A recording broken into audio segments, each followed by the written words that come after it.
Hello दोस्तों, राधे राधे। कैसे हैं आप? आशा करती हूँ मस्त होंगे, स्वस्थ होंगे।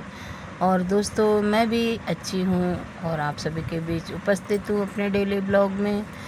तो दोस्तों देखिए, मैंने ये मूंग दाल पीस के रखी थी, घर ले गई थी पीस के एक्चुअली, क्योंकि वहाँ सोचे थे चीला वीला का भी बना दूँगी बिटिया को, पर वहाँ मौका ही नहीं मिला। तो दोस्तों ये बचा हुआ रखा था, तो आज मैंने भिगो दिया। तो मैं सोच रही थी रात को अप्पे बनाऊँगी, पर भाई किसी ने खाने के लिए राज़ी ही नहीं हुए, तो मैंने बना दिए मूंग की दाल के पकौड़े। तो थोड़े से मैंने बिना प्याज के बनाए थे, हरी मिर्ची नहीं डाली थी उसमें, क्योंकि बिटिया नहीं खाती है ये चीज़ें ऐसी। और बाकी मैंने निष्ठा के पापा की तबीयत ख़राब हो रही है, 3 दिन से कुछ भी नहीं खाया बेचारे ने, तो रोटी भी नहीं लेके जा रहे हैं। ड्यूटी तो कर रहे हैं जैसे तैसे, क्योंकि छुट्टी करेंगे फिर पैसे कट जाएंगे, फिर मंथ के एंड में थोड़ी दिक्कत हो जाएगी दोस्तों। अभी वैसे भी 1 हफ्ता घर पे रह के आए हैं, तो देखिए ये फिर हो गए हैं हमारे ये बिना प्याज के पकौड़े तैयार, क्योंकि बिटिया के लिए। पर ये भी भाई पता नहीं इसको भी क्या दिक्कत है, कुछ भी खाना नहीं खाना चाहती। घर पे इसकी भी तबीयत ख़राब हो गई थी गर्मी की वजह से। और बाकी ये मैंने प्याज हरी मिर्ची डाल के बनाए थे, तो 1-2 पकौड़े निष्ठा के पापा ने खाए, कुछ भी नहीं खाया, क्योंकि कुछ थोड़ा बहुत मुँह जूठा करके दवाई ले लेते हैं, और दवाई भी कोई फ़ायदा नहीं कर रही है। पता नहीं क्या दिक्कत है दोस्तों। कहते भूख भी नहीं लगती है और फिर हाथ पैर सुन सुन से रहते हैं। पता नहीं प्रभु क्या दिक्कत है।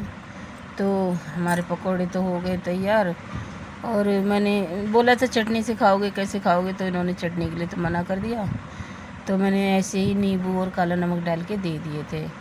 और मैंने तोरी छौंक दी हैं दोस्तों, तो तोरी बनाने का कोई फ़ायदा नहीं हुआ। तोरी ऐसी की ऐसी ही रखी रही, किसी ने रोटी नहीं खाई। इतने से पकौड़े में तीनों जनों ने खा लिए, और दोस्तों फिर रोटी नहीं बनाई कुछ भी। तो कुछ अच्छा नहीं लगता है, कोई बीमार हो घर में तो खाने पीने का भी मन नहीं करता, और फिर जो मुखिया ही घर का बीमार हो तब तो फिर और ज़्यादा टेंशन हो जाती है दोस्तों। तो आप लोग भी दोस्तों आ जाइए पकौड़े खाने के लिए, और साथ साथ तोरी भी छौंक देते हैं। तो तोरी तो सब ऐसी ही रखी रही, दूसरे दिन को मुझे फेंकनी ही पड़ी, क्योंकि फ्रिज में रखने के बाद भी गर्म करके दोबारा खाओ ना, तो सब्ज़ी में इतना स्वाद नहीं रहता है। थोड़ी बहुत खाई थी। और देखिए ये तो इन्होंने 1-2 खाई, कह रहे अच्छी नहीं लग रही हैं बिल्कुल। और इसमें मिर्ची पड़ी थी तो निष्ठा ने भी नहीं खाई, तो मैंने ये पकौड़ी ही खा ली थी, रोटी नहीं खाई दोस्तों। बाकी मैंने पूछा कैसी लग रही है, तो मेरे मन रखने के लिए बोल दिया अच्छी लग रही है। देखिए दोस्तों, लंच लेके गए थे और ऐसे कैसे ही रोटी सब्जी सब वापस कर लाए। 4 रोटी रखी थी और ये मैंने घिया दाल रखी थी, तो ऐसे ही सब वापस करके ले आए। फिर ये दूसरे दिन का टाइम है, तो मैं हॉस्पिटल पहुंच गई थी इनका टेस्ट वेस्ट करवाने के लिए। तो यहाँ पर हम लगे हैं लाइन में। और दोस्तों राधे राधे, फिर मिलेंगे अगले ब्लॉग में।